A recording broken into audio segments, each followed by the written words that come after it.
Ici, il y a des dragons, il y a des enchanteurs, une mer immense et des îles. Ged, simple gardien des chèvres sur l'île de Gon, a le don.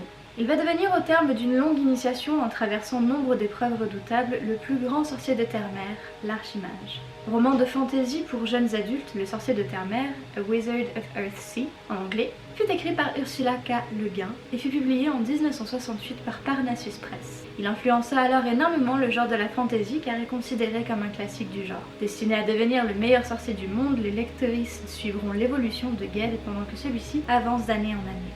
Premier tome d'une série d'une demi-douzaine de livres, ce premier tome compte l'apprentissage et le début des péripéties de Ged. Péripéties que le jeune homme causa lui-même de par son arrogance et antipathie ciblée. Ursula K.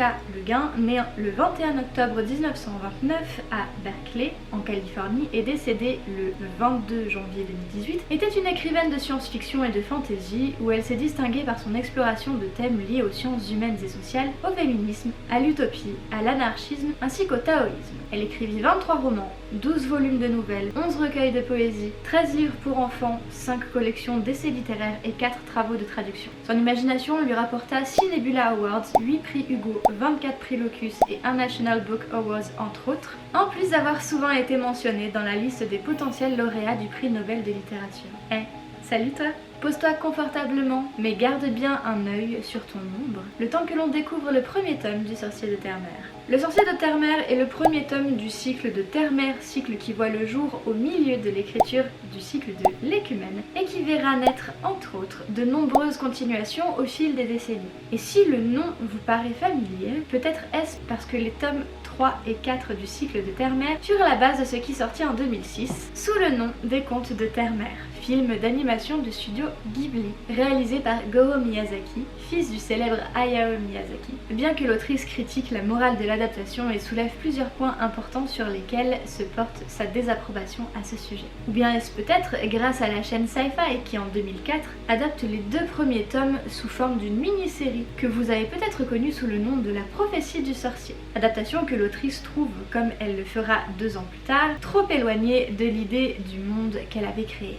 Ayant reçu énormément de critiques positives en tant qu'œuvre pour enfants, puis envers un public plus large, tellement que Margaret Atwood a déclaré le considérer comme l'une des sources de la littérature fantastique. Il reçut néanmoins de la part des critiques l'étiquette de subversion de genre, car à l'instar des héros typiques à la peau blanche des années 60, Ged, lui, protagoniste de l'histoire, a la peau foncée. Un détail qui est pour ma part fort apprécié, surtout en connaissant la date de publication de l'œuvre. Mais plongeons donc dans cet univers. Décrit comme un apprentissage, nous découvrons dans un village de l'île de Gon, île parmi les îles de l'archipel de Terre-Mer, un jeune garçon, Ged, qui malgré son jeune âge déploie une puissance magique qui lui vaudra bien des embûches. La magie de cet univers relève d'une délicatesse et d'une douceur littéraire que j'apprécie beaucoup et qui, j'en suis sûre, parlera à certains et certaines d'entre vous, le pouvoir des mots. Tout comme pour nous, où les mots ont parfois selon certains, souvent selon d'autres, un impact bien plus grand et bien plus violent que des coups, à Terre-Mer, la magie se repose sur les mots, ou plutôt sur les véritables noms de toute chose. Ce qui explique que la chose la plus dangereuse à faire pour un mage reste de dévoiler son véritable nom, celui qui lui fut donné en tant que mage, à qui que ce soit d'autre. Encore plus si la dite personne détient des pouvoirs. L'on suivra alors son chemin de passage à l'âge adulte avec son lot de hauts et de bas, jusqu'à l'affrontement du mal qui le chassait et le menace dans son entière existence. Je ne souhaite pas vous dévoiler trop de l'intrigue pour que vous puissiez la découvrir au mieux par vous-même. Je m'en tiendrai donc à vous révéler que la puissance de Ged, qui le mènera à probablement être le plus grand sorcier que Terre-Mer n'ait jamais connu, le mènera d'abord en avant de bien des dangers que lui-même, ainsi que les archimages de l'époque, n'auraient pu imaginer, et qu'il devra trouver un moyen de les vaincre pour survivre et avancer dans son apprentissage à maîtriser la grandeur de ses pouvoirs. Maintenant que l'on a une petite idée du livre, venez, on se penche sur les avis de lectrices pour voir ce qui vous parle. Pour les habitués, vous savez ce qui arrive, les critiques positives et négatives en rapport avec l'œuvre. Seulement on va tourner ça d'une manière un peu différente. À savoir, je vais essayer d'éviter les spoilers présents dans les critiques. On va donc se pencher sur les avis penchant au négatif récoltés sur Babelio et Sens Critique pour commencer. Le premier commentaire négatif qui ressort de Babelio, à savoir une note à 2 étoiles, Nicolas 24, est intéressant pour sa versatilité au final. C'est long comme un bouquin de la fin des années 60. Sinon, chaque spécialiste du genre doit le lire. Il sera forcément interrogé dessus. Pour les autres, la production post-2000 pourrait suffire à une vie. Cora Perl décrit de son côté: avec toutes les bonnes critiques et les prix gagnés, je me suis laissée tenter par la lecture de ce livre. Quelle déception, je n'ai pas réussi à m'attacher ni au monde, ni aux personnages, ni à l'histoire. J'ai lutté pour finir le livre, ce n'est pas qu'il est mal écrit, juste l'histoire n'a aucune utilité. Je pensais lire un roman d'aventure, de sorcier, dans un univers développé, mais je me suis ennuyée. Dans la même idée, plume canaille ce livre, pas facile de trouver un bon roman de fantasy. Hélas, le sorcier de Terre-Mère ne m'aura pas convaincue. On avait accusé Rowling d'avoir plagié cette œuvre. Chic alors, c'est que ce doit être un roman de magie trépidant. Qui plus est, après quelques recherches, je découvre que c'est aussi un classique de la fantasy. Il ne faut donc pas que je passe à côté de ce bouquin. Cependant, au bout de quelques pages, la léthargie s'installe. C'est long à lire, plat, on s'ennuie, le rythme est lent. On peut quand même mettre quelques points positifs sur les décors, les lieux étant assez bien décrits et facilement visualisables, une écriture plus soutenue et fluide que certains nouveaux auteurs de fantasy. Sinon ça s'arrête là, c'est un récit trop morne pour moi. Et là on touche à quelque chose d'intéressant. Dire que l'histoire du tome 1 n'a aucune utilité est à mon avis exagéré. Par contre, il faut garder en tête que c'est un livre qui est sorti en 68. De plus, il s'agit d'un premier tome d'une série, plus encore d'un des nombreux cycles qu'a créé et décrit l'autrice. Or, tout monde riche prend du temps à se mettre en place. Il est souvent plus que nécessaire de prendre le temps de décrire d'un coup ou au fur et à mesure que l'histoire se développe, suivant les préférences des uns et des autres, pour que le lecteur puisse se reconnaître dans le monde et donc ne pas s'y perdre, du moins si tel n'est pas le but de l'autrice. Maintenant, c'est sûr que si des mondes assez bien décrits et donc qui prennent le temps de se décrire à vous n'est pas quelque chose que vous appréciez particulièrement, que cela fasse écho au Seigneur des Anneaux jusqu'aux passeuses de mots et autres passe-miroirs, tout en passant par les plus légers du moins au début, Harry Potter, alors oui, ce premier tome risque de vous paraître un peu long par moments, malgré le fait que le livre ne soit pas bien long. Petit inconvénient qui peut trouver solution avec par exemple les livres audio. Le temps de vos tâches ménagères, courses, conduite ou sport. Chacun son ambiance favorite pour transpirer et peut-être même rougir comme une tomate d'effort. Je tiens tout de même à préciser que le côté descriptif de cet univers penche tout de même bien plus du côté léger que bien d'autres œuvres aux moult riches descriptions. Mais je m'égare. Reprenons du côté de Sens Critique avec Mélodron qui explique: j'ai eu beaucoup de mal avec ce livre, pourtant encensé par la critique. L'histoire n'est pourtant pas mauvaise, un jeune homme mène un combat né de son arrogance, nourri de sa peur. Mais la narration que certains qualifient de douce ne suit pas. Je me suis sentie éloignée de ce personnage, de ses peurs. J'ai eu énormément de mal à rentrer dans l'univers décrit. Les îles étaient pour moi divisées en deux, riches et pauvres. Avec pour description des premières, un héros qui dit s'y sentir mal, pas à sa place. Et pour les secondes, un héros qui dit que l'endroit est encore plus pauvre que son village natal. L'action m'a également paru distante, pourtant il y avait de quoi faire. Mais les affrontements sont réglés en deux paragraphes, soit noyés du champ lexical de la lumière, soit de celui de l'ombre. Peut-être n'ai-je pas assez prêté attention aux différents détails. C'est en tout cas une grande déception pour moi.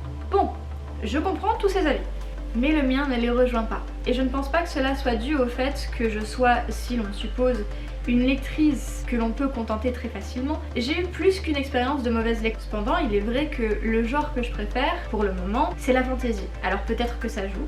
Aussi, ayant découvert le livre par le moyen d'Audible, les passages plus lents et descriptifs ne m'ont pas paru si lents que si je l'avais lu par moi-même page après page. Mais pour essayer de mieux comprendre et pour finir sur une meilleure note, penchons-nous sur les avis positifs de Sens Critique. Dom Guyane dit alors: Terre-Mère était à nu. À lire l'enthousiasme des uns et des autres, j'ai vraiment pensé que j'avais raté le livre de fantasy. Bon, ça se lit vraiment très agréablement, les personnages sont attachants mais un peu vides. Et bizarrement, Ursula Le Guin, qui est une femme, nous raconte une société inventée encore plus machiste que la vraie, où les femmes ont à peu près la même place que dans l'Italie du Mezzogiorno, au début du siècle, ou pire, et où les sorciers n'ont de pouvoir qu'asexué. Terre-Mère est intéressant. Ce sont 3 épisodes majeurs de la vie du héros, vus chacun d'un angle différent. Théanu, qui en est la suite, est malheureusement complètement bâclé. Oislib, de son côté, explique: Ursula K. Le Guin m'a toujours intimidée. Encensée par les plus poètes lecteurs de l'imaginaire, parfois décrite comme ennuyante, souvent qualifiée d'engagée, le fait est que j'avais un peu peur de m'attaquer à son cycle de Terre-Mère. Qu'allais-je donc y trouver? Eh bien quelque chose de finalement beaucoup plus simple que prévu. Terre-Mère, c'est un monde maritime, dominé par des océans et des mers délimitant un monde épars éclaté en dizaines d'îles. La magie y règne, en équilibre bien sûr, Et rares sont les mages qui parviendront à s'en servir avec suffisamment de sagesse pour ne pas se mettre en danger. Ged est au début du roman un enfant fougueux et impétueux, source d'un grand pouvoir. Son chemin le mènera vers la maturité au travers de nombreux obstacles et de dizaines d'erreurs, qui pour certaines pèseront bien lourd sur ses épaules de futurs archimages de tout Terre-Mère. Cela ne valait décidément pas le coup de tergiverser autour de Terre-Mère, tant la lecture fut simple et agréable. Le Gain a une plume effectivement jolie, poétique et travaillée, rendant grâce à un récit parfois contemplatif. Si l'on n'est pas sûr de la fantaisie barbare ou brouillonne, ce serait donner tort au texte de le décrire comme ennuyant. Il y a des dizaines de tournants dramatiques au cours des pages et j'étais le premier surpris de l'évolution de Ged et de tout ce qu'il se prenait dans les dents. Cette réflexion autour du langage et du mot juste, le plus grand pouvoir que puisse avoir quelqu'un sur vous et de connaître votre nom véritable, est également passionnante. Il s'agit d'une façon très élégante de régir la magie de Terre-Mère en ajoutant un peu de calme et de raison à des mages qui s'avèrent finalement assez puissants. Je lirai donc la suite de Terre-Mère avec plaisir et ne redoutez donc pas la réputation de Le Gain, qui semble au moins méritée et accessible.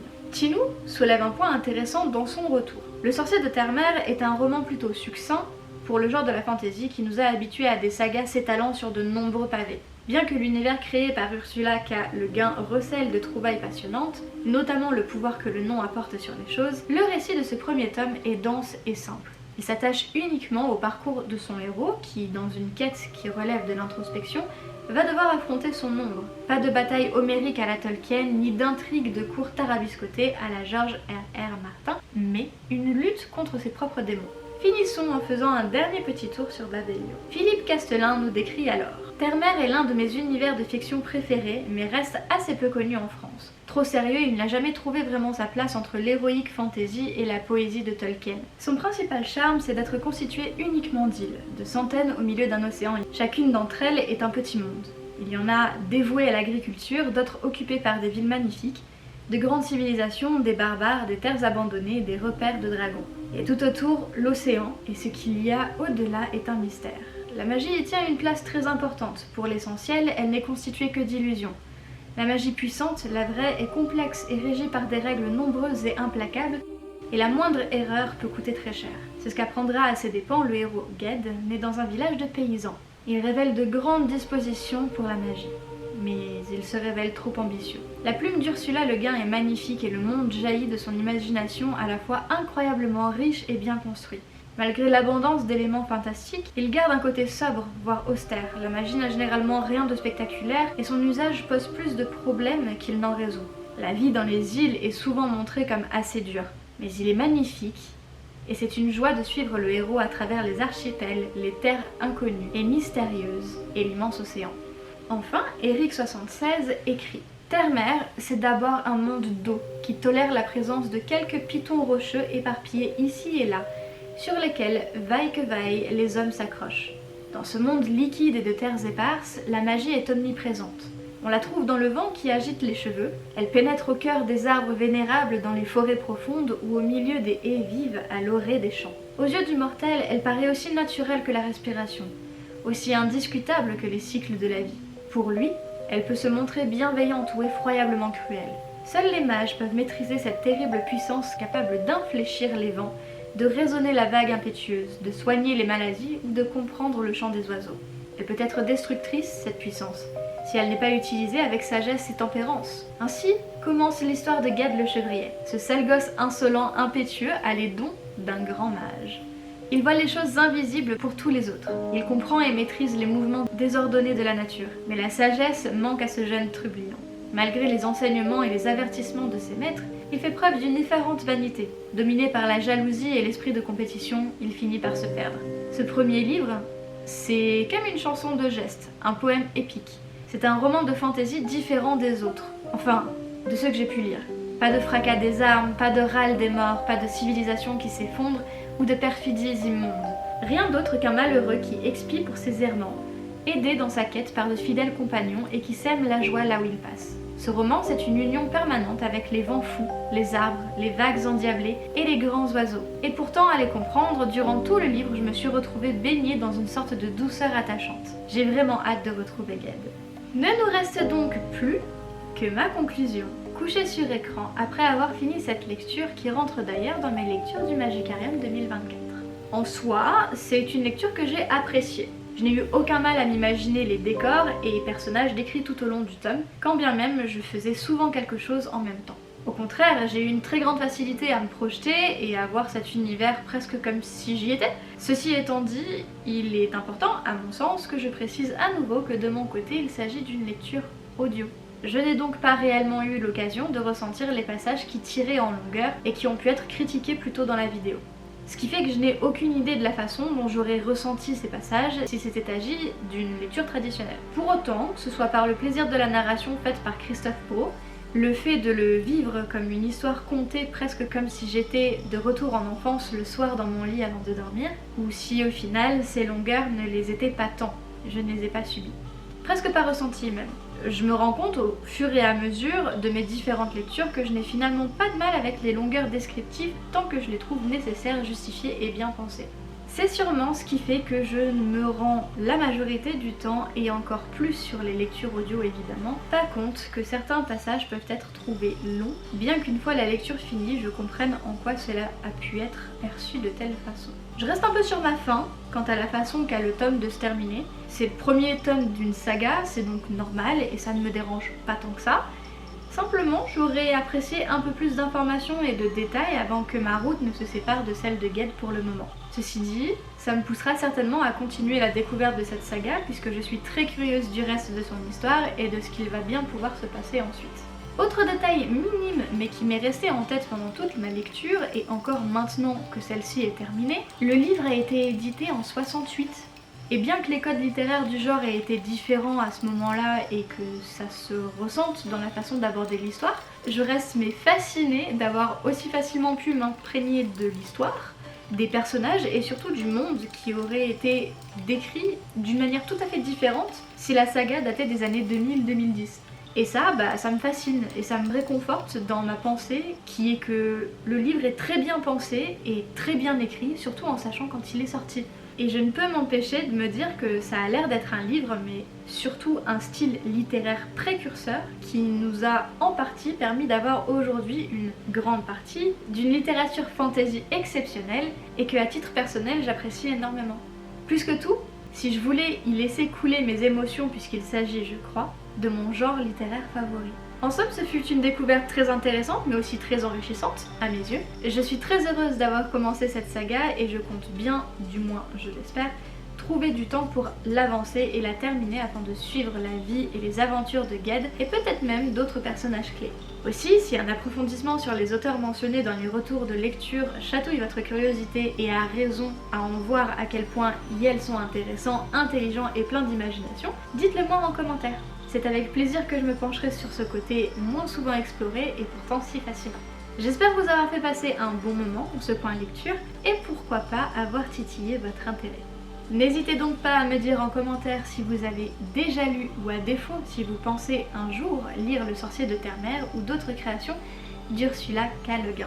Et en attendant de se retrouver pour une autre vidéo, bonne lecture, faites attention à vous avec les changements de température, hydratez-vous bien et surtout, prenez soin de vous. Oh, et il n'y aura pas de bloopers. Ok.